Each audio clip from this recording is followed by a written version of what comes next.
আসসালামু আলাইকুম সবাইকে। বন্ধুরা, আশা করি ভালো আছেন এবং সুস্থ আছেন। আমরা ওয়াইল loop, for loop, do while loop জেনেছি।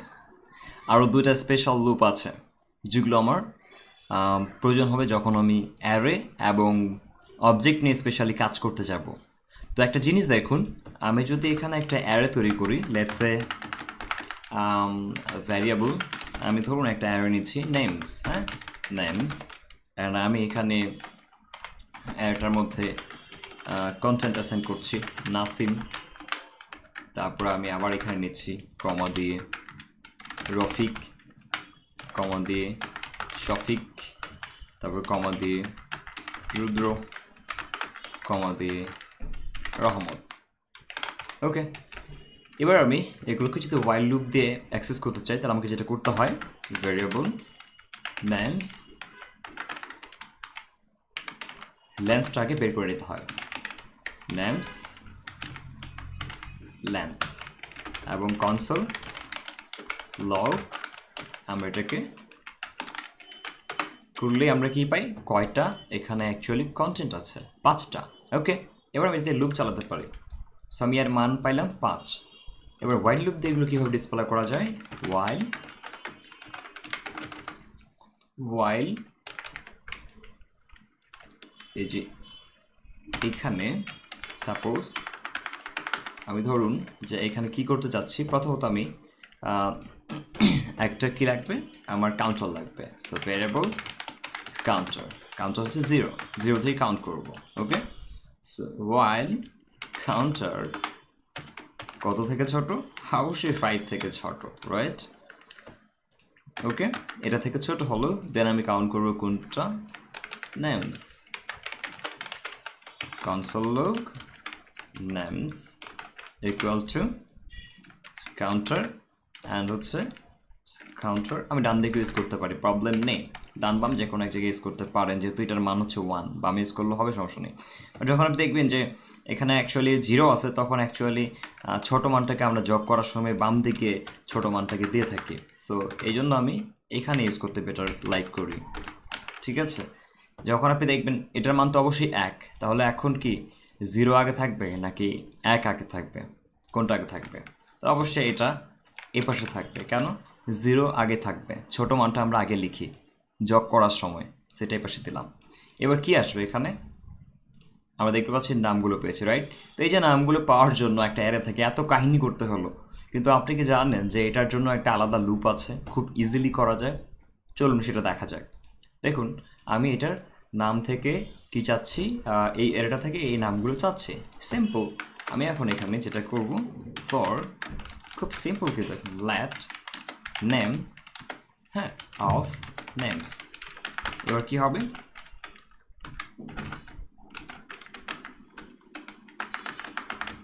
কনসোল লগ করি, কনসোল লগ, আমি যদি নেম দিয়ে দিই কি কাজ হতে পারে এখানে, চলো এটাকে তুলে দিই, কনসোল লগ করলাম নেম, দেন হচ্ছে রিলোড। আপনি দেখুন একদম ঠিকভাবে পেয়েছি। ফাইন, আমি যদি এখান থেকে সবগুলোর মধ্যে যে কোনো একজন কাহিনী করতে চাচ্ছি, লাইক হচ্ছে যদি এর মধ্যে শফিক থাকে তাহলে আমি তাকে বলবো কিক আউট, বা সাপোজ যে কোনো একটা কিছু, যে শফিক ইজ সাসপেন্ডেড, এরকম কিছু একটা শো করতে চাচ্ছি, যে অনেকগুলো ডেটা সার্চ করে আমি জাস্ট একজনকে চাচ্ছি এবং তার সাথে কিছু একটা কাজ করতে চাচ্ছি। ওকে, আমি সেটা করতে পারবো। তাহলে আমরা কন্ডিশন এখানে অ্যাপ্লাই করতে পারি এভাবে, ইফ, হ্যাঁ, নেম ইকুয়াল টু কোনটা, শফিক, তাহলে এখানে আমি বলতে পারি console log Shafiq is suspended. তাহলে দেখুন তো কি হচ্ছে এখানে, শফিক ইজ সাসপেন্ডেড। ইভেন তো আপনি নাম যদি না লিখতে চান আপনি এটা করতে পারেন, শফিক ইজ সাসপেন্ডেড, সেমটাই আসবে। ওকে, তার মানে এখানে একটা ছোট জিনিস, সেটা হচ্ছে কি, যে নেম আমি জাস্ট, এক মিনিট, একটা মাইকিং হচ্ছে, একটু বন্ধ করতে হবে। ওয়েল, তাহলে আমি যেটা বুঝলাম সেটা হচ্ছে এই যে নেমটা, আপনি হয়তো এটা যদি না ইউজ করেন তারপরেও আমরা এটা নিয়ে কাজ করতে পারবো সম্ভবত। আপনি দেখুন তারপরেও কাজ করবে, এমনিতেও দিতে পারেন। তার মানে আমার এখানে এটা প্লুরাল আর এটা আমি করছি সিঙ্গুলার। তার মানে প্লুরাল মানে হচ্ছে কি, এটা বহুবচন বানিয়েছি কেন, যে এখানে অনেকগুলো আছে নাম, আর আমি এখানে ফর দিয়ে সিঙ্গুলার করে ফেললাম এবং অফ দিয়ে বললাম নেমস, তাহলে বহুবচনের এক বচন, তাহলে অবশ্যই এক বচন এক এক করে হবে, রাইট? এই জন্য এটা জাস্ট এরকম করলাম। আপনি যদি এখানে অন্য কিছু দেন কোনো প্রবলেম নাই, বাট এটা আমি জাস্ট বোঝার জন্য এটা দিয়েছি, কোনো সমস্যা নেই। আমি যদি এভাবে করি দেখুন তাও কিন্তু এটা শো করবে। সো এটা নিজের স্বার্থের জন্য আমরা ইউজ করছি, যে নেমস হচ্ছে, তো আমি এখানে নেম ইউজ করলাম, ফাইন। এটা আমরা বুঝলাম কিসে, এটা আমরা বুঝলাম হচ্ছে একটু সমস্যা, সো নেম এখানে এটা হবে। আচ্ছা, তো এটা আমরা বুঝলাম লুপের ক্ষেত্রে কোনটা ইউজ করবো, ফর অফ লুপ। এটা অনেক একটা ইজি, এটা লুপের জন্য এসেছে, এটা most of the programmers use করছেন আমরা দেখছি। আচ্ছা, ফর ইন লুপটা কখন ইউজ করবো, খুবই সোজা। ফর অফটা ইউজ করবো আমরা অ্যারের ক্ষেত্রে, আর ফর ইনটা আমরা ইউজ করবো হচ্ছে অবজেক্টের ক্ষেত্রে। চলুন সেটা দেখা যাক। ধরুন আমি এখানে একটা অবজেক্ট তৈরি করছি ঠিক এভাবেই। তো আমি এখানে চলুন স্কার্লি ব্রেসেস দিয়ে দিলাম, দেওয়ার পরে আমাদের যেটা সিস্টেম অবজেক্ট বানানো সেটা আমি করছি যে কোনো ওয়েতে, আপনি এভাবে করতে পারেন। F name equal freelancer Nasim, এরপরে হচ্ছে কমা এল নেম। আচ্ছা, ফার্স্ট নেমটা শুধু ফ্রিল্যান্সার দিয়ে দিচ্ছি, নাসিম। অ্যান্ড এখানে আমরা একটা কমা ইউজ করলাম, দেন হচ্ছে এইজ, যদিও আমার এইজ 20 না, আমি দিয়ে দিলাম কমা। তারপরে হচ্ছে অ্যাড্রেস, আমি এখানে অ্যাড্রেস ইউজ করছি, সো দিনাজপুর বাংলাদেশ, ফাইন, কমা।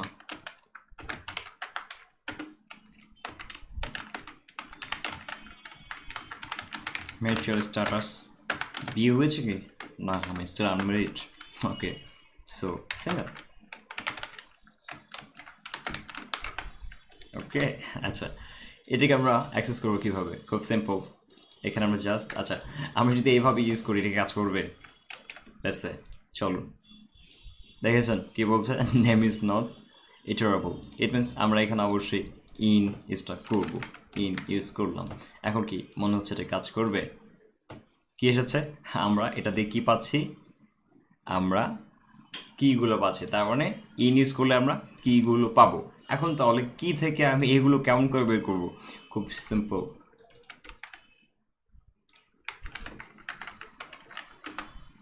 এই যে এভাবে দিয়ে দেন,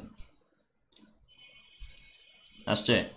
আচ্ছা, এখানে কি আমি ডট দিতে পারবো, চলুন ডট কি ইউজ করা যাবে, আসবে আসবে না, আনডিফাইন্ড দেখাবে। সো অবশ্যই এই জিনিসটা খেয়াল রাখবেন। আপনি হয়তো বলতে পারেন ভাইয়া এটা তো আমরা কি করতে পারি, আমরা এটা এরের জন্য ইউজ করি না। আপনি যখন এইভাবে করবেন ঠিক তখন আপনার এই স্কোয়ার ব্র্যাকেটটা এখানে ইউজ করতে হবে। আমি যদি এখানে বলি যে ভ্যালু, ঠিক আছে, সো প্রথমত নেমস, ঠিক আছে, কিজ ইন নেমস, তো কি গুণগুলো এগুলো, তাই না? তাহলে আমি এটা দিয়ে কি পাচ্ছি, আমি এটার মধ্যে কিগুলো নিতে পারছি। তাহলে কয়টা কি আছে আমার এখানে, আমার আছে এই যে কিগুলো, ঠিক আছে, বা প্রপার্টি আছে। আমরা এখানে বলতে পারি প্রপার্টি আর ভ্যালু, প্রপার্টিস, তাহলে প্রপার্টি, তাহলে আমরা দেখেন প্রপার্টিগুলো পাচ্ছি, ওকে। এখন এটার সাথে আমি নাম কীভাবে শো করাবো, এই তো আমাকে জাস্ট সিম্পলি কী করতে হচ্ছে, এখানে নেমস দিয়ে আর এটাকে বন্ধ করতে হচ্ছে, তাহলে আমি প্রপার্টিগুলো পাচ্ছি। তাহলে এখন আমার ভ্যালু সরি, একটা নতুন কিছু এসেছে এখানে, let me try it, names and property, মিস্টেকটা কোথায়, কত নম্বর লাইনে বলছে একটু দেখে আসি, 13 নম্বর লাইনে, it means 30 number line, console log. আচ্ছা, আমরা এখানে একটা ইয়ার দিতে ভুলে গেছি, সরি। সো এই যে আমরা কিন্তু পেয়ে গেলাম। তো এই ফর ইন লুপটা আমরা কখন ইউজ করবো, যখন আমরা কি ইউজ করব, আমরা যখন অবজেক্ট ইউজ করব ঠিক তখন এটা নিয়ে কাজ করব। আশা করি যে ফর অফ আর ফর ইনটা বুঝতে পেরেছেন। এই দুইটা লুপ আমরা এক্স্যাক্টলি শুধুমাত্র অবজেক্ট আর অ্যারের ক্ষেত্রে ইউজ করে থাকি, খুবই সোজা হয়ে থাকে এবং এটা ইউজ করা অনেকটা ইজি। ওকে, আশা করা যে বুঝতে পেরেছেন। আচ্ছা, তাহলে এটা দিয়ে আমরা কি পাচ্ছি, আমরা কিন্তু এভাবে পেলাম। এটাকে আরেকটা অন্য একটা ওয়েতে করা যায়, সেটা আমি একটু আপনাদেরকে দেখাই। সেটা হচ্ছে এভাবে না ইউজ করে আপনি আরও একটা ইজি ওয়েতে ইউজ করতে পারবেন। সেটা কি, আমরা এটাকে কি বলি সিঙ্গেল কোটেশন, আর এটাকে কি বলি ডাবল কোটেশন। আমাদের আরেকটা এরকমই কোটেশনের মতো আছে, সেটাকে বলা হচ্ছে গ্রেভ অ্যাকসেন্ট। সেটা হচ্ছে আপনি কিবোর্ডের বাম দিকে সবার উপরে দেখবেন যেখানে ইএসএ লেখা আছে, স্কেপ বাটনের নিচে দেখবেন ওখানে কিন্তু ডাবল কোটেশনের মার্ক আছে, এটা আছে, ঠিক আছে, আপনি কিন্তু খুঁজে পাবেন। ঠিক ওখানে আপনি যদি এই যে একবার চাপ দেন আপনি কিন্তু কী পাবেন, গ্র্যাব অ্যাকসেন্টটা পেয়ে যাবেন। ওকে, এটা এটা অনেক ইম্পর্টেন্ট। দেখুন এইটা আর হচ্ছে এটা কিন্তু সেম না, একটু লক্ষ্য করবেন। এটাকে বলা হচ্ছে সিঙ্গেল কোটেশন আর এটাকে বলা হচ্ছে গ্র্যাব অ্যাকসেন্ট। সো এই জিনিসটা আপনি আসলে কীভাবে এটা নিয়ে কাজ করবেন, খুবই সহজে। আমি যদি এখানে বলি যে কিস বা আমি বলি প্রপার্টিস, হ্যাঁ, দেওয়ার পরে এখানে একটু ডিফারেন্ট হবে, ডলার সাইন, দেন হচ্ছে কার্লি ব্রাসেস, অ্যান্ড দেন আমি এখানে বলতে পারি প্রপার্টিস। তাহলে দেখুন কি আসছে এখানে, আমরা একটু লক্ষ্য করি। প্রপার্টিগুলো যখন দিব তখন আমি প্রপার্টি নেম পেয়ে গেলাম, ঠিক আছে। আচ্ছা, এরপরে আমি এখানে আরেকটা স্পেস দিয়ে কাজ করতে পারবো, অ্যান্ড ভ্যালুস। সো আমি বলতে প্রপার্টি অ্যান্ড ভ্যালু, আমি এখানে ক্লোন দিয়ে আমি আবার একটা ডলার সাইন ইউজ করবো, অ্যান্ড স্কার্লি ব্রাসেস, অ্যান্ড দেন আমি বলতে পারি এখানে যেটা করতে হবে সেটা হচ্ছে নেমস, দেন হচ্ছে প্রপার্টিস। খুবই সোজা। এবার আমি যদি দিয়ে দিই তাহলে আমি দেখবো যে এখানে আমি অ্যাকচুয়ালি আমার এক্স্যাক্টলি প্রপার্টি অ্যাফনে ফ্রিল্যান্সার ভ্যালু নাথিং ঠিক এভাবে পাচ্ছি। আপনারা চাইলে এটাকে এভাবে করতে পারেন। এটা আসলে একটা হেল্প করে কি, যে আপনি এখানে একসঙ্গে কি করতে পারবেন, আপনি জাস্ট স্ট্রিং আর কোড একসঙ্গে লিখতে পারছেন। এভাবে লিখলে কোনো সমস্যা হবে না, এটাও একটা স্ট্যান্ডার্ড লেখার নিয়ম। তো আমরা আশা করা যায় যে এই যে আমরা লুপগুলো নিয়ে বুঝে গেলাম, আশা করা যায় খুব ভালো করে বুঝতে পেরেছেন, ভালোভাবে প্র্যাকটিস করবেন তাহলে অনেকটা এগিয়ে যাবেন। নেক্সটে আরও নতুন কিছু নিয়ে আলোচনা করব, তবে লুপ এখানেই শেষ নয়, এটা নিয়ে আমরা আরও কাজ করব। থ্যাংক ইউ সো মাচ, ভালো থাকবেন, সুস্থ থাকবেন, দয়া করে যাবেন যেন পুরোটা শেষ করতে পারি অ্যাজ ইউ ওয়ান্ট, সহজভাবে। আসসালামু আলাইকুম।